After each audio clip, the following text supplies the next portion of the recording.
I would welcome 2 or 3 questions, quick questions from the audience. I'm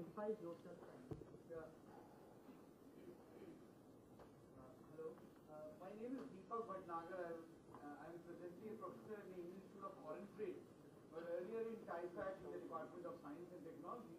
One of the things which we have been debating in the National Knowledge Commission also, as you said that he gave an example of Professor Venki. And most of us in our childhood have gone through teachers who were outstanding teachers. Now they are all dying. Most of them are dead. Some are in their 70s. It's time that the educationists of this world, particularly magazines like Digital Learning, can have a mechanism to identify such teachers. And you don't ask the teachers who are the good teachers, ask the students. If you ask Venki that Baroda mein kisne padhaya, that guy will be there. People who have been motivated by outstanding chemistry teachers, a boring subject like organic chemistry. So if Digital Learning can have a questionnaire with people that who were your best teachers, and then maybe ask them to have a digital recording of a physics lecture of matter and light and optics. It has to be a nationwide, obviously, not confined to Delhi schools and all that. So this is a suggestion for Digital Learning, because this is the one magazine, and you can have CDs of physics and chemistry like that. Thank you. Thank you. Very, very good point. Can we have a few more questions? Okay, there.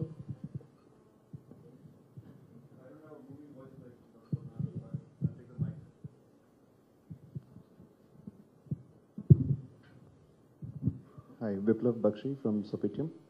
We are an e-learning and technology company and Brendan Hall Award winner for 2009. My question is generally to anybody who can answer this.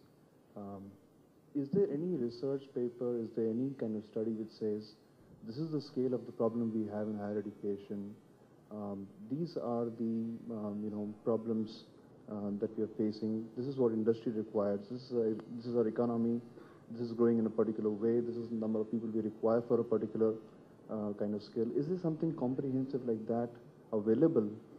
I have not been able to find anything like that so far. Ernst & Young report is there. Ernst & Young latest report. The latest is the Ernst & Young. Ernst & Young report latest is there in February they have published. Right. Thank you. Thanks so much. Any more questions? Add to that, I just want to say that there are a plethora actually of documents, not only with these publications from Ernst Young, NASSCOM, I think EDGE has also given a publication, but also within institutions like NIOPA, UGC, a lot of committees have gone into, and let me tell you, some of those reports which I have read, they are absolutely remarkable in terms of their assessment, knowledge of the issues involved, and what exactly needs to be done. The difficulty is not knowing what needs to be done, but in the execution and implementation of what needs to take place and the will to do it. You want to add on, sir? No, I completely agree with that. Can I take the liberty of asking one question?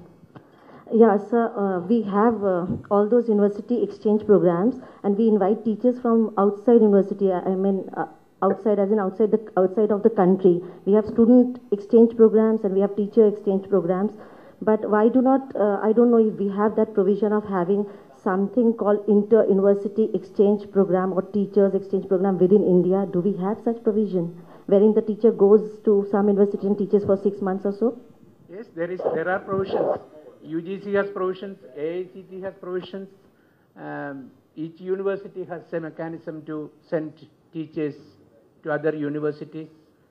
There are provisions. Of course, it may not be that big, but there are provisions. Then inter-university centers are there. Created by University Grants Commission, there are inter-university centers where teachers from different universities can come and do research in a particular area or get facilities from a particular area. You are all aware of these institutions.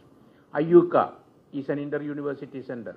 IUCA in Pune, Inter-University Center for Astronomy and Astrophysics.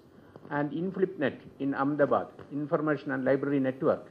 It is again for the college teachers and university teachers. Right in near JNU, Nuclear Science Center. Now it's not Nuclear Science, Inter-University Center for Accelerating Science or something. Earlier Nuclear Science Center. Teachers can take teachers, and in IUCAA even research students can spend 6 months. They have scholarships programs. There are, but that's not enough. Now, of course, when we say there are such things, that's not enough. We need a lot of such facilities. Before we request Dr. M.P. Narayanan to kindly present a token of appreciation to all our distinguished panelists, I would actually like to thank our associate sponsors, Adobe, Meditrack and University 18 for supporting us in having this Higher Education Summit 2010. We have with us Indira Gandhi National Open University as our knowledge partner, and our supporting partner is Euro India Spirit Project. Euro India Spirit Consortium of Partners. And may I request Dr. M.P. Narayanan to kindly present a token of appreciation to all our distinguished panelists. Can I request Sheena to kindly come and give this token of appreciation to Dr. M.P. Narayanan? We thank Professor V.N. Rajasekharan Pillai for gracing the occasion and enriching us with his valuable input. We thank Professor Deepak Pental to have come and enriching again us on the higher education, on the keynote address.